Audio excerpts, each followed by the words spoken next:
Bonjour à tous, on se retrouve pour une nouvelle vidéo. Aujourd'hui, la thématique de la diaspora chinoise. Alors tout d'abord en introduction, très courte introduction, mais pour définir quand même ce terme de diaspora, qu'est-ce qu'on appelle la diaspora? C'est la dispersion progressive d'une communauté nationale à travers le monde par l'émigration. Par exemple, on va parler de la diaspora chinoise, de la diaspora indienne. Bien sûr, ici, c'est la diaspora chinoise qui nous intéresse. La problématique qui va nous servir de fil conducteur de cette leçon, en quoi la diaspora chinoise participe-t-elle pleinement au rayonnement de la Chine?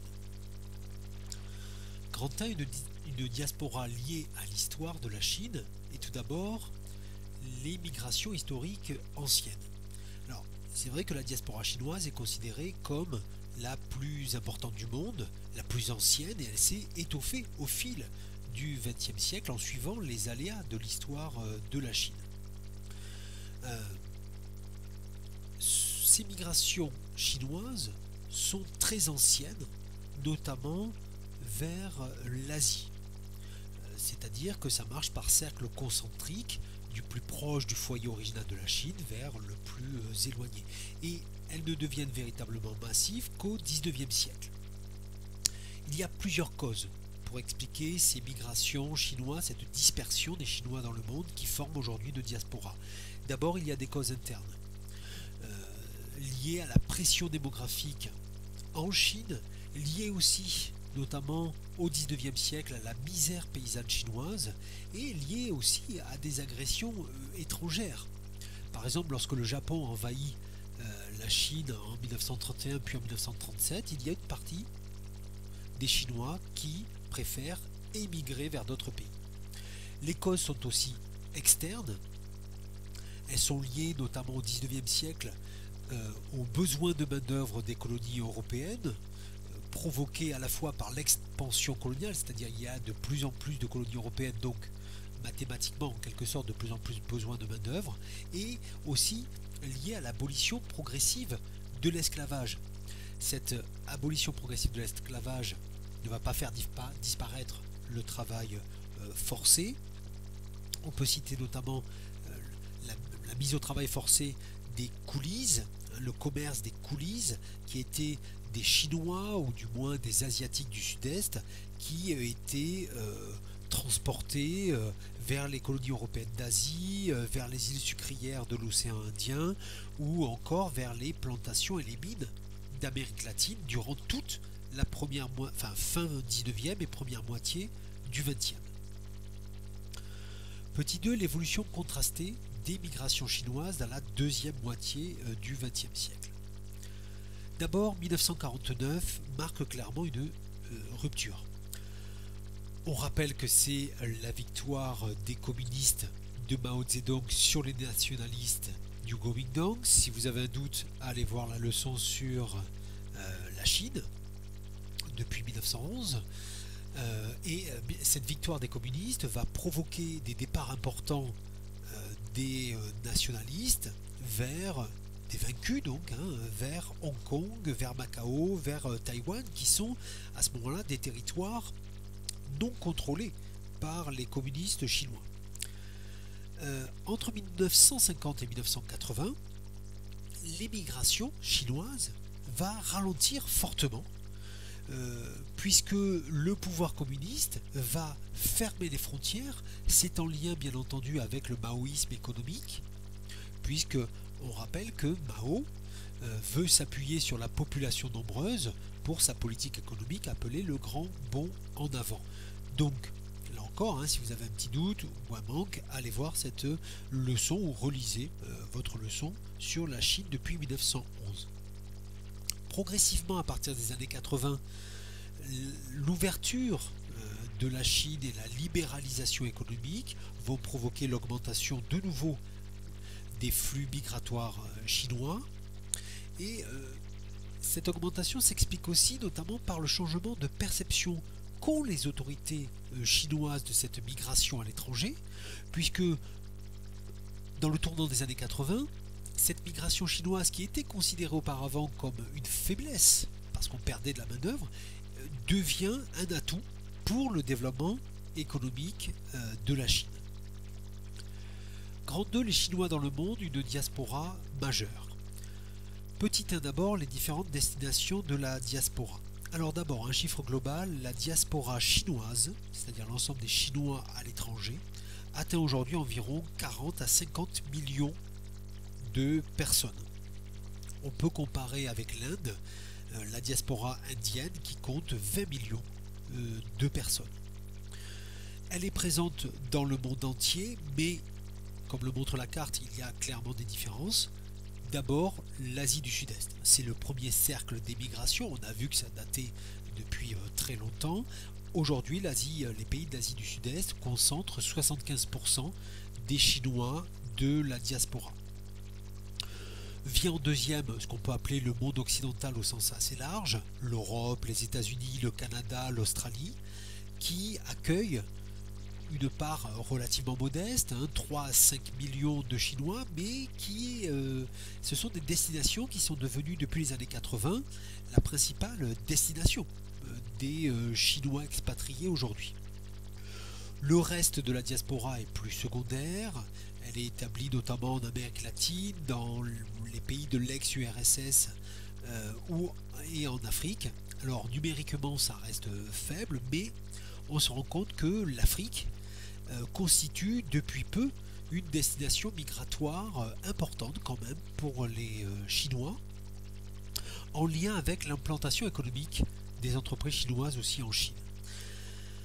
Les foyers de départ des Chinois sont les provinces méridionales traditionnelles d'immigration, c'est-à-dire les provinces du sud de la Chine, qui ont donné lieu à une émigration précoce, auxquelles se sont ajoutées plus récemment les grandes métropoles, ainsi que le nord-est, qui est frappé par de grandes restructurations industrielles, ce qui provoque un fort chômage. Vous l'avez compris, il s'agit essentiellement de migration économique, mais les causes de départ peuvent être aussi bien entendu familiales, rapprochement familial, et parfois aussi bien entendu politique. Petit 2, vivre au sein de la diaspora chinoise. Alors, selon les pays et selon les situations bien entendu, l'intégration des communautés chinoises est plus ou moins forte. On constate quand même des constantes, c'est-à-dire que dans la plupart des cas, les Chinois installés à l'étranger ont gardé leurs repères identitaires comme la langue, la culture aussi. Ces repères qui sont entretenus notamment par des associations chinoises à l'étranger, des journaux, des fêtes traditionnelles. Et cette diaspora qui est souvent regroupée dans les grandes villes, dans des quartiers chinois qu'on appelle les Chinatown. Bon, bien entendu, il existe une grande diversité de cette intégration en fonction de l'origine géographique, en fonction du dialecte parlé, en fonction aussi de la date de migration, mais on se rend compte qu'aujourd'hui, on a un renforcement des liens entre les membres de la diaspora qui fait qu'on arrive progressivement à une continentalisation des diasporas chinoises, c'est-à-dire les Chinois disséminés dans le monde entier entretiennent des liens de plus en plus forts au point qu'on parle, malgré l'éloignement, d'une continentalisation de cette diaspora. L'élément fédérateur de ce rapprochement des diasporas chinoises, c'est la République populaire de Chine, qui est devenue aujourd'hui un point d'unité pour un grand nombre de Chinois de l'étranger, un point de fierté du monde chinois globalisé et dispersé. Grand 3, la Chine dans la mondialisation, le rôle de la diaspora. Petit 1 d'abord, le rôle de la diaspora dans le domaine économique. Attention, je me suis trompé dans mon petit 1, j'ai repris mon grand 3. Donc petit 1, je le répète, le rôle de la diaspora dans le domaine d'abord économique. La diaspora a joué un rôle déterminant dans le développement économique de la Chine, notamment par l'arrivée de capitaux extérieurs à la Chine depuis la fin des années 70. Donc on se rend compte que 75% des investissements issus de l'étranger proviennent en fait de la diaspora. c'est-à-dire des Chinois de l'étranger qui investissent en Chine, et notamment qui vont investir dans l'immobilier, dans l'industrie. Ces investissements en Chine des Chinois de la diaspora, des Chinois de l'étranger, se font surtout à Shanghai, puisque des entrepreneurs chinois de l'étranger vont profiter de la main-d'œuvre bon marché et pour ce faire vont investir pour pénétrer le marché national. Mais ça, c'est dans le domaine de la production. Mais on va se rendre compte aussi que de l'autre côté, la diaspora chinoise va relayer la production chinoise dans les pays d'accueil.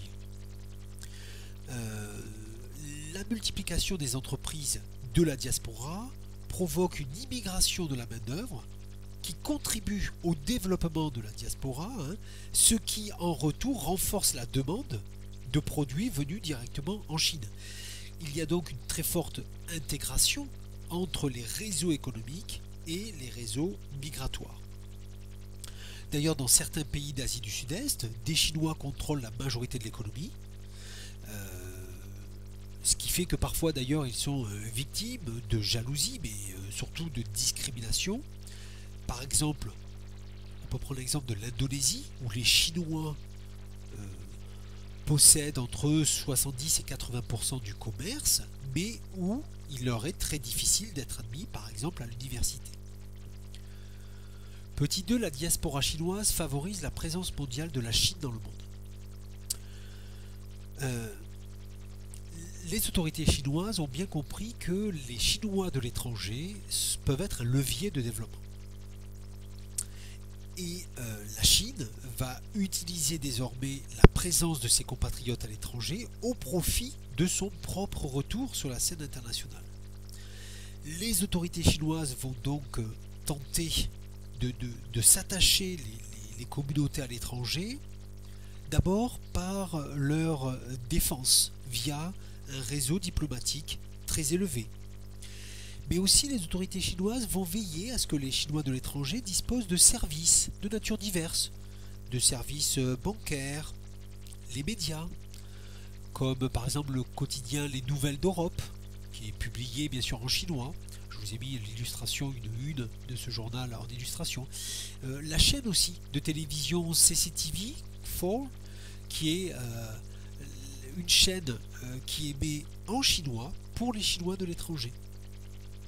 Également, les Chinois de l'étranger vont avoir accès aux instituts Confucius, c'est-à-dire des instituts de langue présents, il y a près de 1500 instituts de ce type, présents un petit peu partout dans le monde, où les Chinois de l'étranger peuvent renforcer l'apprentissage de la langue chinoise, par exemple.